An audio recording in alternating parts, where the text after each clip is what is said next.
नाज़रीन आदाब, न्यूज़ 18 उर्दू में आपका इस्तकबाल है। मैं हूं विसाल आजम। आप देख रहे हैं खबर खास में आज बहुत कुछ खास है बताने को। कई ऐसी खबरें हैं जिसको लेकर बहुत सरगर्मियां भी हैं। जी हां, आपको याद होगा कि केरल ने बहुत जोर शोर से CAA NRC NPR की मुखालफत की थी। केरल हुकूमत ने असेंबली में करारदाद भी मंजूर किया था। सुप्रीम कोर्ट में भी इसको लेकर केरल की हुकूमत पहुंच चुकी है। उसी की नहज पर पंजाब ने भी CAA के खिलाफ असेंबली में करारदाद मंजूर कर ली। एक अहम खबर है। दूसरी अहम खबर यह है कि चंद्रशेखर आजाद जो भीम आर्मी के चीफ है वो आज फिर जामा मस्जिद पहुंचे। तो कुल मिलाकर आज किस तरह से CAA NRC को लेकर अलग अलग जगहों से अलग अलग आवाजें और मनाजिर दिखाई दिए, इस पर होगी हमारे आज का खास पेशकश।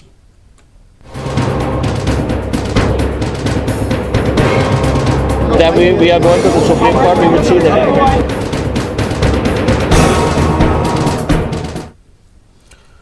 तो सबसे पहले बिना ज्यादा वक्त लिए हम आपको 8 तस्वीरें दिखाना चाहते हैं जिसके जरिए से आप ये बखूबी समझ पाएंगे कि दरअसल पूरे मुल्क में इस वक्त किस तरह की बातें चल रही हैं और एक ऐसा आंदोलन या एक ऐसी तहरीक जिसको 1 महीने से ज्यादा हो चुके हैं, वो तहरीक कहां कहां किस शक्ल में मौजूद है। हालांकि लगातार इसको लेकर जो बरसर-ए-इक़्तिदार जमात है वो अपने तौर पर भी कोशिश लगातार कर रही है और वजीर दाखिला अमित शाह ने भी इसको लेकर लगातार जो जन जागरण अभियान है वो चला रहे हैं। बीजेपी के कई बड़े लीडर, सांसद, जो मेंबर पार्लियामेंट है वो और MLAs वो अपने अपने तौर पर लोगों तक पहुंच रहे हैं, लेकिन इसके खिलाफ जो आवाज है CAA NRC और NPR के खिलाफ जो आवाज है वो भी थमने का नाम नहीं ले रही है। आज जो इसमें एक बड़ी तब्दीली है, एक बड़ा इसमें कह सकते हैं कि एक मोड़ जो सामने आया वो ये है, जो पहली तस्वीर आप देख रहे हैं अपने स्क्रीन पर, दाहिनी तरफ से पहली तस्वीर, केरल के बाद पंजाब। जी हां, केरल की जो हुकूमत है, जहां के वज़ीर आला पिनरई विजयन है, उन्होंने शुरू से ही CAA NRC और NPR के खिलाफ अपनी आवाज बुलंद की।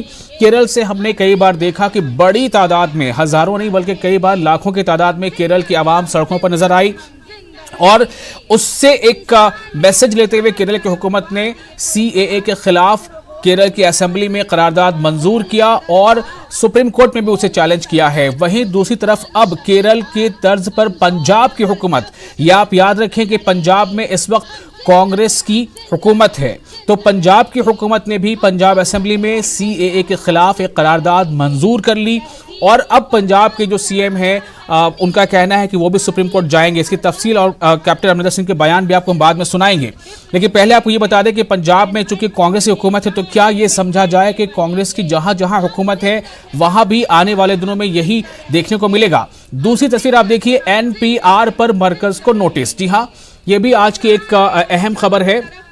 NPR means national population register, जिसे बार बार ये बताने की कोशिश की जा रही है कि NPR जो है वो जैसे सेंसस होता है बिल्कुल वही है, जबकि कुछ जो माहिरीन हैं वो कह रहे हैं कि यह सेंसस से अलग है।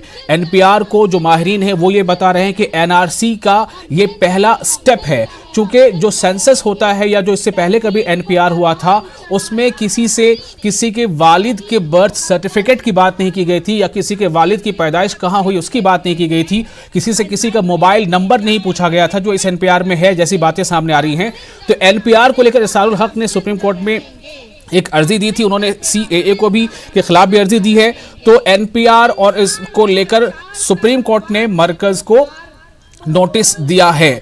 तीसरी तस्वीर है जामा मस्जिद दिल्ली की। हम बाद में आपको मजीद तस्वीरें दिखाएंगे। फिलहाल जामा मस्जिद दिल्ली में ये खास इसलिए हो जाती है कि आपको याद होगा कि 20 दिसंबर को जब यही चंद्रशेखर जामा मस्जिद दिल्ली पहुंचे थे तो वहां पर काफी पुरअमन वहां पर एक गैदरिंग थी, लेकिन बाद में वहां कुछ ऐसा हुआ था, कुछ गाड़ियों को आग भी लगा दिया गया था। तो उसका एक उसे वजह बनाकर कि तशद्दुद आखिर क्यों हुआ, चंद्रशेखर आजाद जो भीम आर्मी के चीफ है उन्हें गिरफ्तार कर लिया गया था।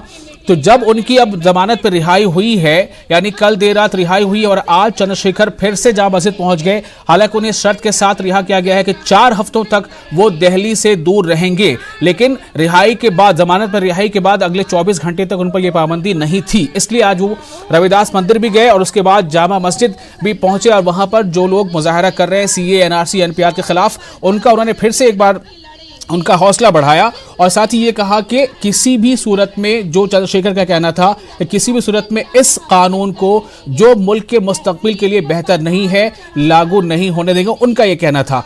चौथी तस्वीर आप देख रहे हैं, औरंगाबाद की तस्वीर है। दरअसल औरंगाबाद में भी बिल्कुल शाहीन बाग दिल्ली के तर्ज पर लगातार खवातीन का प्रोटेस्ट जारी है। वहां पर खवातीन धरना दे रही हैं और ये कई दिनों से लगातार चला आ रहा है औरंगाबाद में। वहां भी राउंड द क्लॉक खवातीन जो है धरना दे रही हैं। चौथी के बाद पांचवी तस्वीर, नीचे से पहली तस्वीर जो है वो है कोलकाता में एहतजाज जारी।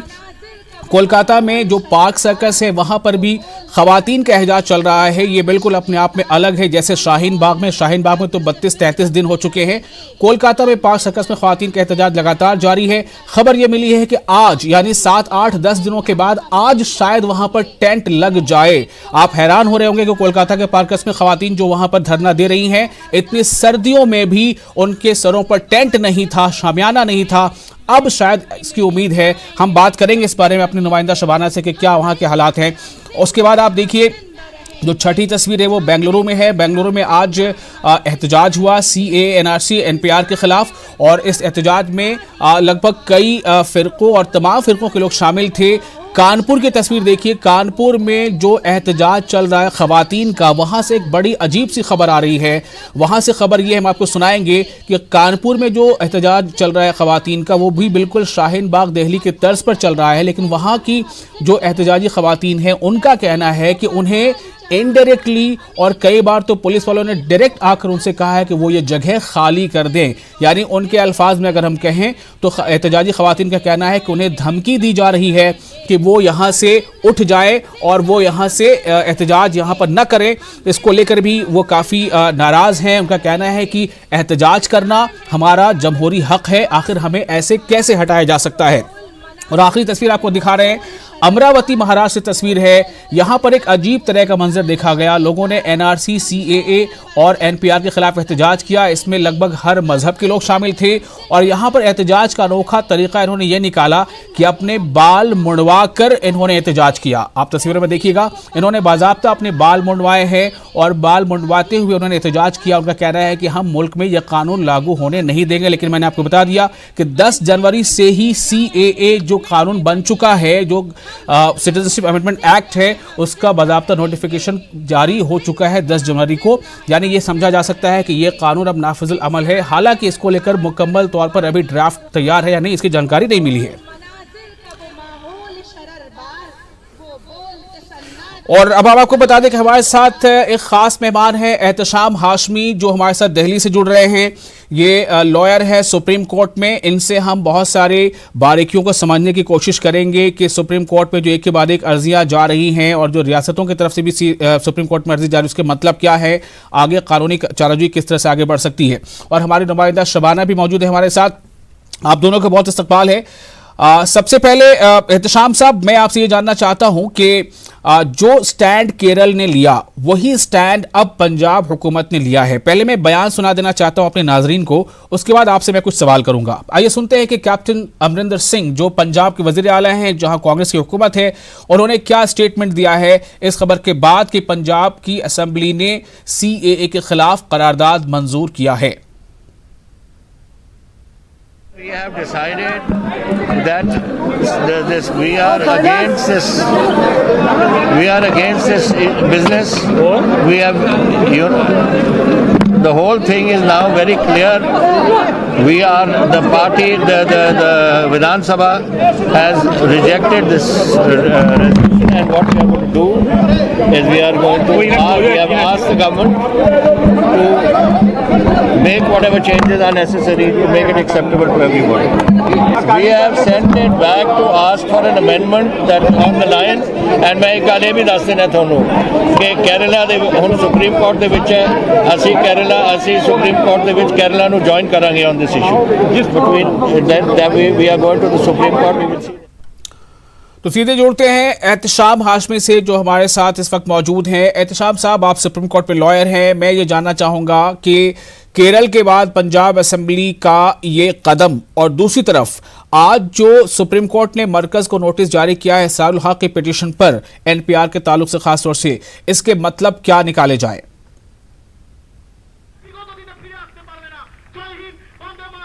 देखिए, मेरा आपसे सिर्फ यही कहना है कि ये जो एक अनकॉन्स्टिट्यूशनल एक्ट आया है, अगर आप इस एक्ट को पढ़ेंगे और हमारे आपके जो व्यूअर्स हैं जो ये चैनल देख रहे हैं, मैं उनसे भी ये रिक्वेस्ट करना चाहता हूं, आप सिटीजनशिप अमेंडमेंट एक्ट एक बार पढ़ें, उसके बाद आप कॉन्स्टिट्यूशन ऑफ इंडिया पढ़ें, जो कि हमारे भारत का संविधान ये बताता है कि कोई भी कानून जब शाया होगा हिंदुस्तान में या कोई भी नया कानून बनेगा तो वो किस ग्राउंड पे बनेगा। वो ग्राउंड जो है वो हमारे संविधान में दिए गए हैं। जैसे कि आर्टिकल 14 की हम लोग बात करते हैं, राइट टू इक्वलिटी, और आर्टिकल 15 की बात करते हैं, आर्टिकल 21 की बात करते हैं। हमारा संविधान ये कहता है कि no one should be discriminated on the basis of religion, race, caste, sex and place of birth. तो ये जो अभी नया सिटीजनशिप अमेंडमेंट एक्ट आया है, ये रिलीजन के बेस पे डिस्क्रिमिनेशन करता है लोगों में, और इसी ग्राउंड पे जो भी पिटीशन सुप्रीम कोर्ट में फाइल हुई है, सुप्रीम कोर्ट ने उस पर कॉग्निजेंस लेके नोटिस इशू किया है, वो इसी ग्राउंड पे किया है कि सुप्रीम कोर्ट को भी प्राइमा फेसाई कहीं ना कहीं लगा होगा कि जो हमारे पिटीशन है उसमें कंटेंट है, उसमें कुछ लीगल जो जुडिशियल प्रिंसिपल्स हैं वो हमने ऐसे इशू रेज किए हैं जिससे ये पता पड़ता है कि जो सिटीजनशिप अमेंडमेंट एक्ट है ये अनकॉन्स्टिट्यूशनल है और गैर संवैधानिक है जी। और दूसरी बात, आप सब देख रहे हैं कि ये जो जितने भी पीसफुल प्रोटेस्ट हो रहे हैं, एहतजाज हो रहे हैं, ये किसी पार्टी की तरफ से नहीं है, ये सारे हिंदुस्तानियों की तरफ से हैं, ये हम भारत के लोगों की तरफ से हैं। और as a lawyer, as an honest citizen of India, मैं बहुत ही ईमानदारी से और हिम्मत के साथ ये कह सकता हूं कि सरकार से इस बार बहुत बड़ी गलती हुई है, और सरकार के जो विधि सलाहकार हैं या लीगल एडवाइजर हैं, उन्होंने सरकार को कहीं ना कहीं मिसगाइड किया है। नहीं तो मेरा ये मानना है कि मोदी जी की समझ बहुत अच्छी है, लेकिन शायद उनको समझाने वाले लोगों की समझ उतनी अच्छी नहीं है, या फिर उन्होंने किसी अल्टीरियर मोटिव से कि पूरे देश में एक भय का माहौल व्याप्त हो, उन्होंने ये काले कानून को मंजूरी दी और ये काला कानून पास हुआ। मैं आपसे सिर्फ यही कहना चाहता हूं, जिन लोगों ने भी कानून पास किया है शायद उनकी संवैधानिक समझ में थोड़ी सी कमी रह गई है, तो मैं ये रिक्वेस्ट करना चाहता हूं उनसे कि एक बार संविधान की प्रस्तावना को आप पढ़ें, संविधान के प्रियम्बल को पढ़ें, आर्टिकल 14, आर्टिकल 15, आर्टिकल 21 को पढ़ें, आपको यह चीज समझ आएगी कि यह कानून गैर कानूनी क्यों है जी। लेकिन मेरा सवाल आपसे ये है कि एक तरफ जो है जो रियासतें हैं, यानी कि पंजाब, केरल के बाद पंजाब की बारी आ गई, तो एक तो ये सवाल उठ रहा है कि क्या वाकई, हालांकि ये आप जवाब देखो जरूरी नहीं है, कि क्या वाकई पंजाब में जो कि कांग्रेस की हुकूमत है, तो क्या जहां जहां भी रियासतों में कांग्रेस हुकूमत है तमाम हुकूमतों का यके बाद दिगरा यही स्टैंड होगा? कि ये सवाल है जो नाज़रीन के जहन में भी है। दूसरा मेरा सवाल ये है कि ये जो बातें सामने आ रही हैं कि जो कानून मरकज बना लेता है, जैसे संसद में दोनों सदनों में, दोनों ऐवानों में ये बिल पास हुआ, फिर सदर जमहूरिया के दस्तखत हो गए, अब ये एक्ट बन गया, तो इसका निफाज करना हर रियासत के लिए ज़रूरी है, वो इसके खिलाफ नहीं जा सकते। इसके बारे में आप क्या हमें थोड़ी रोशनी डाल सकते हैं?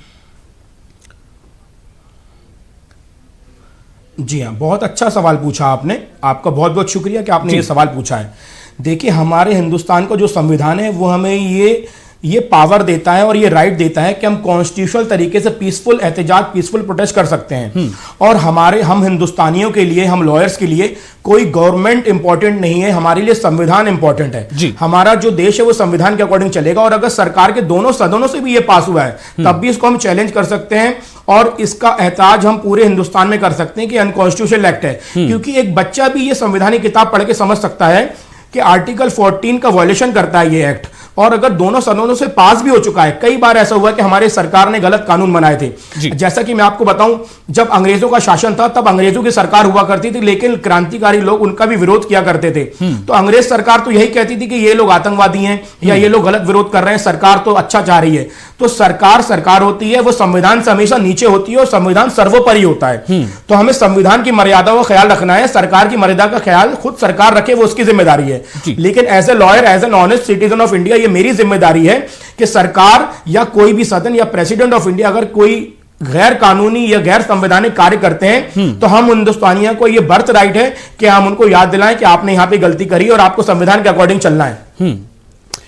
जी, मैं आपसे मजीद सवाल करूंगा। फिलहाल हम सीधे रुख करते हैं अपने नुमाइंदा शबाना का। शबाना, आप इस वक्त कहां पर हैं और कोलकाता में आज इसको लेकर क्या सरगर्मियां हैं? चूंकि कोलकाता में ही, मैं फिर से दोहरा रहा हूं कि कोलकाता में ही 2-3 रोज कबल वजीर आजम वहां पहुंचे थे। उन्होंने कहा था कि ये शहरियत देने का बिल है या कानून है, लेने का नहीं है, लेकिन इसको समझा कुछ और जा रहा है।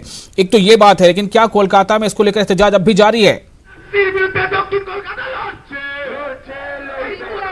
हम मौजूद हैं कोलकाता के रानी राजमौली रोड में, ये वो मंच है जहाँ तृणमूल छात्र परिषद का एहतजाज जारी है। आप देख सकते हैं हमारे पीछे तृणमूल छात्र परिषद का पूरा ये मंच है, जहाँ स्टूडेंट जो तृणमूल कांग्रेस की जो स्टूडेंट तंजीम है वो यहाँ बैठी है और वो यहाँ एहतजाज कर रही है। और ये एहतजाज उस दिन से ये एहतजाज आज 6 दिन जो है इस एहतजाज के हो चुके हैं। वजीर आजम जब कोलकाता आए थे उस वक्त भी एहतजाज जारी था और ममता बनर्जी ने जब वजीर आजम से मुलाकात की थी उनके दौरे के दौरान, कोलकाता दौरे के दौरान, उसके बाद जो है वो रात में इसी मंच पे आई थी, यहाँ तृणमूल छात्र परिषद के इसी मंच में आई थी। एक तरफ में वजीर आला ममता बनर्जी पर ये इल्जाम लगा कि वो तमाम तर मुखालफत के बावजूद उन्होंने वजीर आजम के दौरे को कामयाब बनाया कोलकाता में, हालांकि जमकर मुखालफत हुई। और उसके साथ साथ ममता बनर्जी ने मुलाकात की जिसमें सियासी तौर पर काफी तनकीद का निशाना बनाया गया।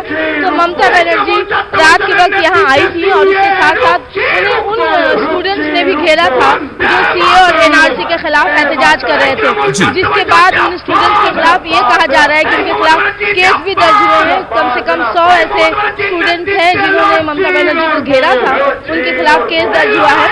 इस तरह से आप देखें कि बंगाल में सीए और एनआरसी को लेकर एहतजाज जारी है। ममता बनर्जी ने भले ही मुलाकात किया है वजीर आजम से और उन्होंने जिस तरह से वजीर आजम ने कहा कि हम ये शरीयत देने का कानून है, शरीयत लेने का नहीं, इसको मिसगाइड किया जा रहा है, उसी तरह ममता बनर्जी ने भी कहा था कि हमने वजीर आजम शबाना, ये पीछे जो लोग हैं ये कुछ नारेबाजी कर रहे हैं, क्या कह रहे हैं ये अपने नारे में? देखिए ये अपने नारे में कह रहे हैं कि ममता बनर्जी ही वो वाहिद लेडी है या वो वाहिद लीडर है जो सीए और एनआरसी को रोक सकती हैं। और अभी कुछ ही देर में यहाँ ममता बनर्जी भी आएंगी। जरा कैमरामैन से कहिए कि वो तस्वीर को ठीक से दिखाएं शबाना।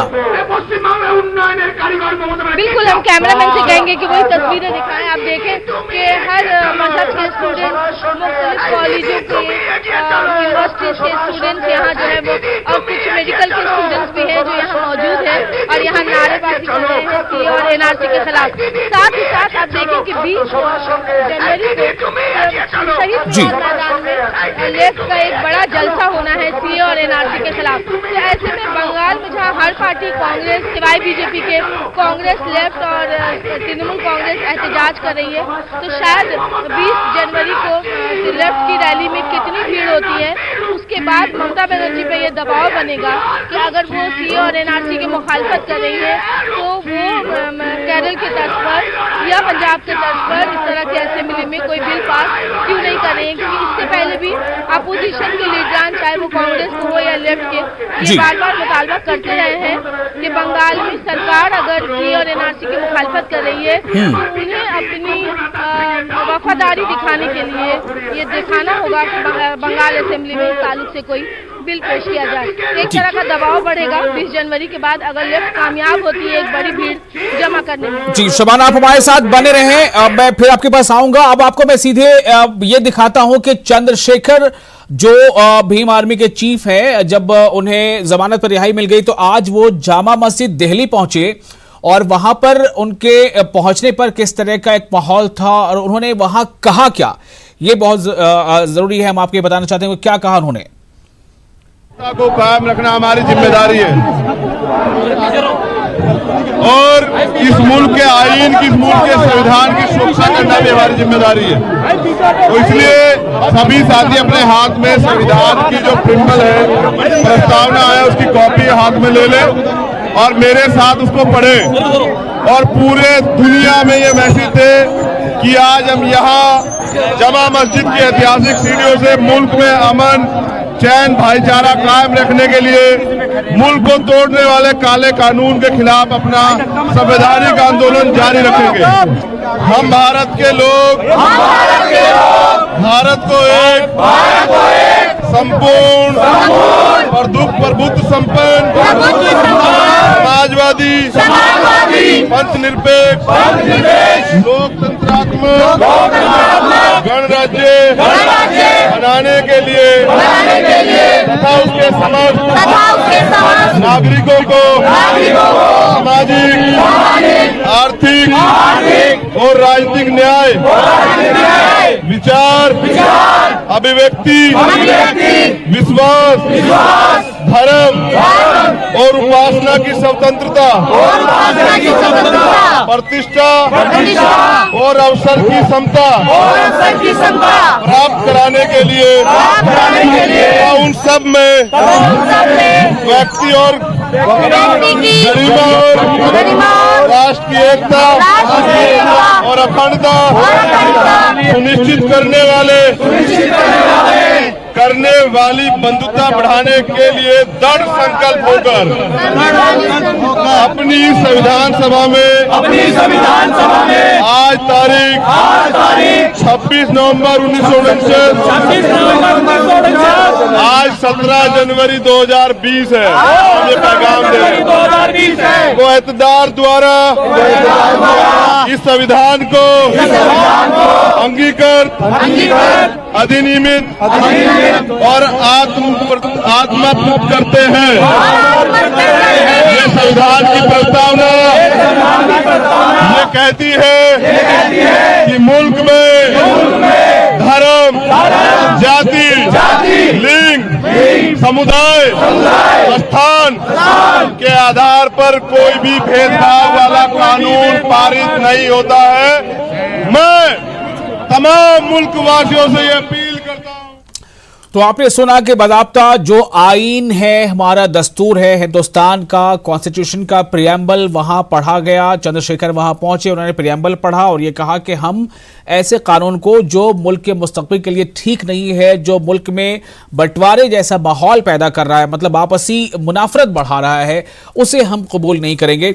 हम एहतशाम साहब के पास चलते हैं। उससे पहले जल्दी से मैं आपको ये बताना चाहता हूं कि कानपुर में किस तरह से जो एक सिट इन चल रहा है, धरना चल रहा है खवातीन का, वहां पर अब ये खबर आ रही है कानपुर में उनका कहना है खवातीन का कि उन्हें इस धरने को खत्म करने के लिए दबाव बनाया जा रहा है। क्या कहती हैं कानपुर की वो धरने पर शामिल खवातीन, वो आपको सुनाते हैं।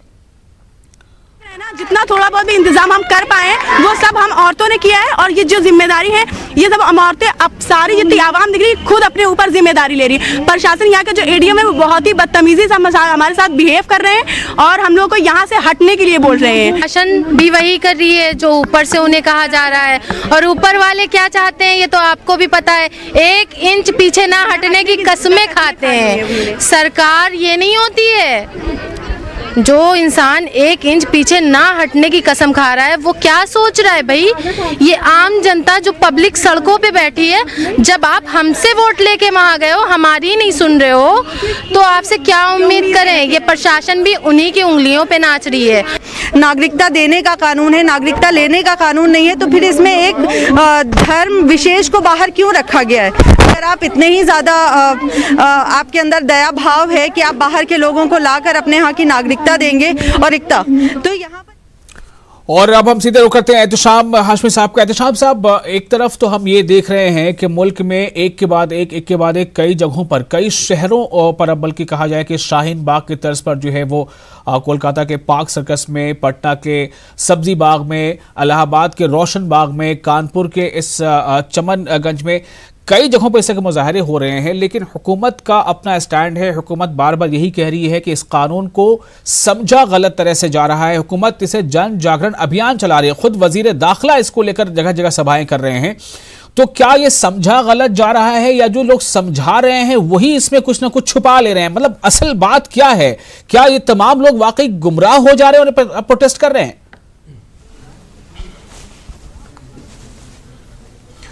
देखिए, जो लोग भी सिटीजनशिप अमेंडमेंट एक्ट के फेवर में हैं गवर्नमेंट के साथ और हमारे हिंदुस्तान के नागरिकों को समझाने जा रहे हैं, मैं ये कहना चाहूँगा कि वो संवैधानिक तौर से दिवालिया हो चुके हैं, क्योंकि उनके पास समझाने के लिए कोई शब्द नहीं है। हमारे होम मिनिस्टर से लेके बीजेपी सरकार के एक छोटे से छोटे कार्यकर्ता को सिर्फ एक लाइन रटा दी गई है कि ये नागरिकता देने का कानून है, लेने का कानून नहीं है। लेकिन जो भी अभी हिंदुस्तान के नागरिक आपसे एक पॉजिटिव रिस्पांस की उम्मीद करते हैं, एक संवैधानिक रिस्पांस की उम्मीद करते हैं, और अगर आप इनकॉम्पिटेंट है संवैधानिक रिस्पांस देने में तो आप बाकी लोगों से हेल्प ले सकते हैं। हमारे पास पूरे देश की बेहतरीन लॉ यूनिवर्सिटीज हैं, नेशनल लॉ यूनिवर्सिटी है, इंडियन लॉ सोसाइटी है, सिम्बियोसिस है, डॉक्टर हरि सिंह गौर विश्वविद्यालय है। आप उनमें जो लॉ प्रोफेसर्स हैं, कॉन्स्टिट्यूशन लॉ के एक्सपर्ट हैं, उनसे आप सलाह लीजिए, उनसे आप सलाह लेके पता करिए कि ये कानून गलत है या सही है।